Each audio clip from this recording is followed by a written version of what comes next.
परिसरामध्ये मगाच्या काही वेळापासून खरं तर आपच्या कार्यकर्त्यांचं आंदोलन जे आहे ते मोठ्या प्रमाणात सुरू होतं।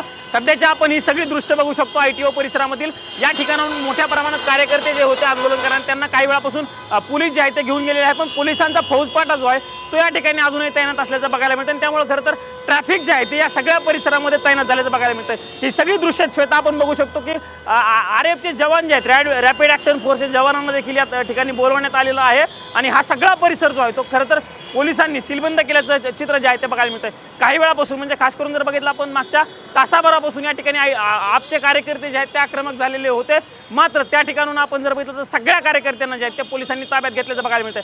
अशा पद्धतीच्या बसेस ज्या आहेत ते या ठिकाणी पोलिसांकडून लावल्या जात आहेत आणि जे आंदोलन करणारे कार्यकर्ते आहेत जे आहेत त्यांना अशाच पद्धतीच्या बसेसमधून पोलीस ताब्यात घेऊन जात आहेत। काही वेळापूर्वी मंत्री आतिश असतील किंवा सौरभ भारद्वाज असतील या सगळ्यांना खरं तर पोलिसांनी ताब्यात घेतलं होतं आणि त्यानंतर जी सगळी दृश्य बघू शकतो आणि पोलिसांचा फौजफाटा जो आहे तो मोठा या ठिकाणी तैनात करण्यात आला। आजच्या आंदोलनाच्या पार्श्वभूमीवर पोलीस बंदोबस्त सुद्धा तैनात ठेवण्यात आलेला आहे। धन्यवाद प्रमोद, आपण दिलेल्या या सविस्तर माहिती।